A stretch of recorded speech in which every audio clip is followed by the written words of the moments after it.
ఇప్పుడు జగన్మోహన్ రెడ్డి గారి జాతక రీత్యా ఎలా ఉన్నదండి అయింది? ఆయనది ఆరుద్ర నక్షత్రం, కన్యా లగ్నం. ఇక్కడ ఇంకోటి ఏంటంటే చాలా మందికి తెలియంది, సోనియా గాంధీది, జగన్మోహన్ రెడ్డి గారిది మన తెలుగు క్యాలెండర్ ప్రకారం ఒకే తిథి, ఒకే నక్షత్రం. ఓకే, ఆరుద్ర లగ్నాలు వేరు.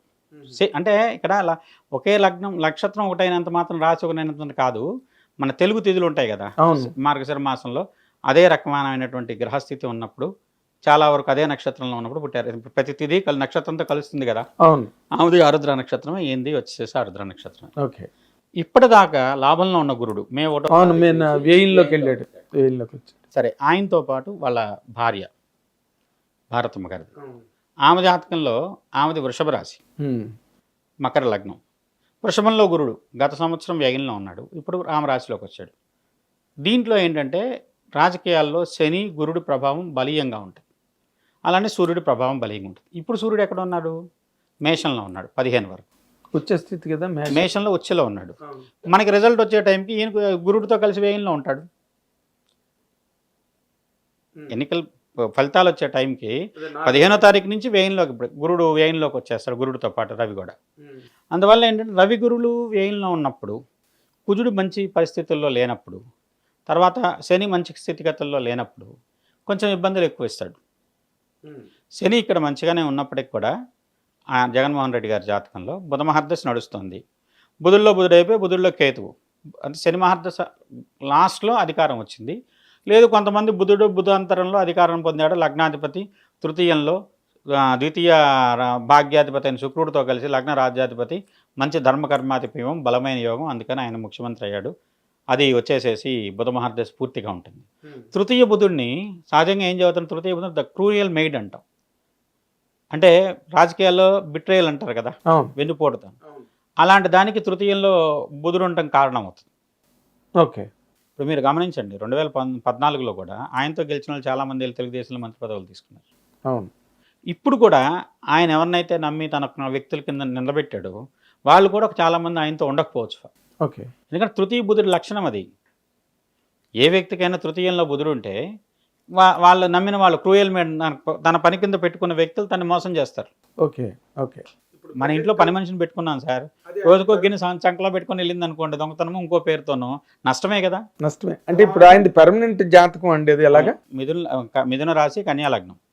అలానే రాజ్యాల స్థానంలో చంద్రుడు అస్థిరమైన ఫలితాలు ఇస్తారు. అస్థిరమైన ఫలితాలు అంటే ఫ్లక్చువేట్ అయిపోతుంది 100%. పూర్తిగా వచ్చేసి ఆయన ఇదే కంటిన్యూటీ లేనికుండా చంద్రుడు ఇచ్చినప్పుడు వరద వచ్చినట్టు వస్తారు, పోయినప్పుడు అన్నీ డ్రైన్ అవుతాయి అన్ని వైపుల నుంచి.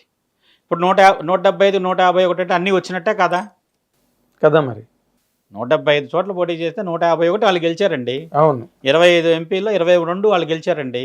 అంటే వరదే, మొత్తం వరద పోటెత్తింది ఆయన వైపు. అవును. అనుకూలమైన ఫలితాలు. ప్రతికూలంగా వచ్చినప్పుడు అన్నీ ఒకేసారి బంద్ పెడితే ఎటువంటి డ్రై అయిపోద్ది, ఎడారిలాగా అయిపోద్ది. అలాంటి పరిస్థితి ఏర్పడుతుంది ఇప్పుడు ప్రస్తుతం. ఎందుకంటే మిథున రాశికి అంత అనుకూలమైన ఫలితాలు లేవు. సరే, మీరు అనుకున్న దాని ప్రకారం చంద్రబాబుది పుష్యమి నక్షత్రమే అనుకుందాం.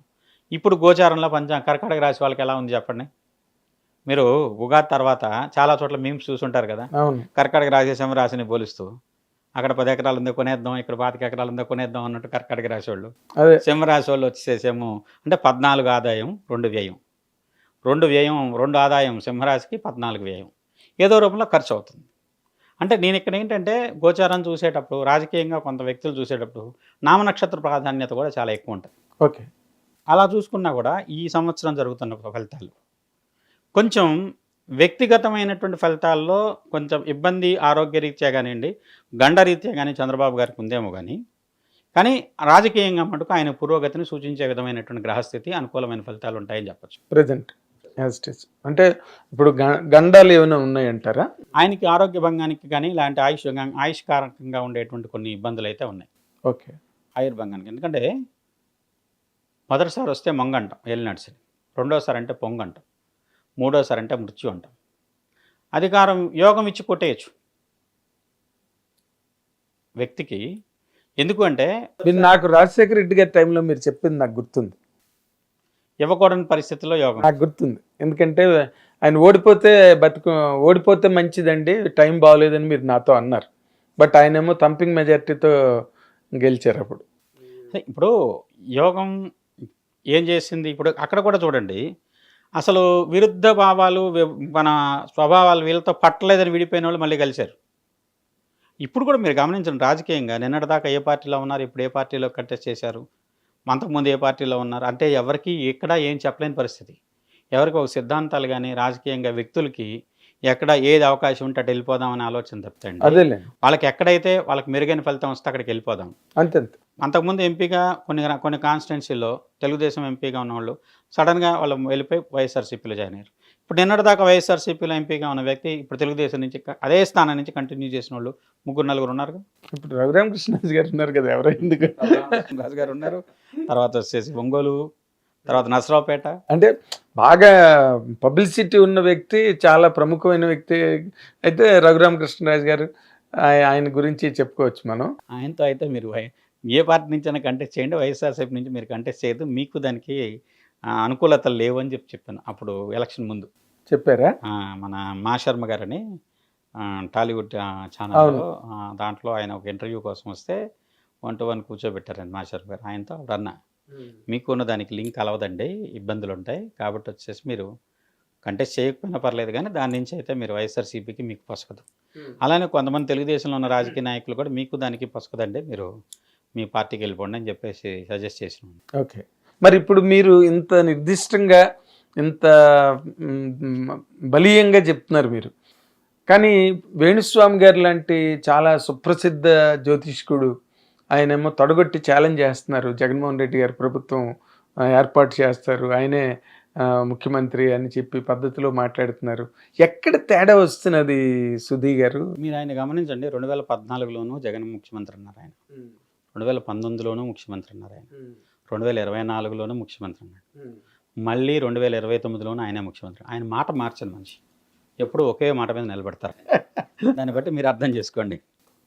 కాదండి, అలా మాట తప్పము మడమ తెప్పము అంటే ఎట్లాగే ఆస్ట్రాలజీ కదా ఇది. ఇక్కడ ఒకటండి, గ్రహస్థితులు మారిపోతాయి, గోచారాలు మారిపోతాయి, దేశకాలమాన పరిస్థితులు మారిపోతాయి. మీరు చెప్పినట్టు 2019లో ఆయన ప్రత్యేకంగా చంద్రబాబు నాయుడు గారిని కలిసి ఆశీర్వచనం ఇచ్చారు. ఆయన వీడియో ఉంటుంది చూడండి, దాంట్లో దేశ రాజకీయాల్లో అత్యంత విలువైన స్థానం కలగాలి మీకు అని కోరుకుంటున్నానని చెప్పి ఆశీర్వచనం ఇచ్చాడు. రాష్ట్ర రాజకీయాల్లో కాదు, దేశ రాజకీయాలు, జాతీయ రాజకీయాలు కావాలంటే వీడియోలు ఉంటాయి, గమనించండి. దీన్ని బట్టి ఆయన శాస్త్రం చెప్తున్నాడా లేదంటే ఒక పార్టీకి ఆయన వ్యక్తిగతమైన అభిమతాన్ని, తన యొక్క ఇష్టాన్ని శాస్త్రం ద్వారా తెలియవస్తున్నారు. Peaceful thinking. అదేలేండి. తర్వాత ఇంకొక ఆయన టీవీఎల్ఎన్ నరసింహాచార్యులు గారు ఎవరో ఒక ఆయన అయితే ఏకంగా చంద్రబాబు గారి కుప్పంలో ఇన్ని వందల ఓట్లతో దారుణంగా ఓటమి పాలవుతారని చెప్పి ఆయన బాహాటంగా చెప్పి, అసలు నాలా చెప్పేవాడు ఇంకెవడు లేడు ఈ ప్రపంచంలో అని కూడా ఆయన ఛాలెంజ్ చేస్తున్నారండి. చెప్పటం ఏముందండి, నోటుకొచ్చిన మాట ఏదైనా మాట్లాడదు, దానికి ఏదైనా ఆధారమో దానికి ఒక రకమైన గణితమో ఏదైనా ఉంటే చూపెట్టమనండి. చర్చ చేసేటప్పుడు ఊరికే నేను నోటుకొచ్చిందల్లా మాట్లాడారంటే కాదు. ఇప్పుడు నేను మీతో ఇందాక విశ్లేషణలో ఇంత టైం పట్టినా పర్లేదని చెప్పని, ఈ గ్రహం, ఈ నక్షత్రం ఈ ప్రాంతాన్ని ఇలా ప్రభావితం చేస్తుంది, అందువల్ల వచ్చేసేసి చంద్రబాబు నాయుడు ఓడిపోతాడు అన్నట్టు ఆయన కరెక్ట్గా ఆ రోజు మాట్లాడేటప్పుడు అపోజిషన్ క్యాండిడేట్ పేరు కూడా తెలిసి ఉండదు ఆయనకి. చంద్రబాబు నాయుడు ఓడిపోవాలని ఆయన కోరుకున్నాడు కూడా ఆ మాట చెప్పాడు. బాలకృష్ణ ఓడిపోతాడు, ఓడిపోయేదాకా వస్తాడు, పవన్ కళ్యాణ్ ఓడిపోతాడు, ఆయన మాటలో వీడియో నేను కూడా చూశాను.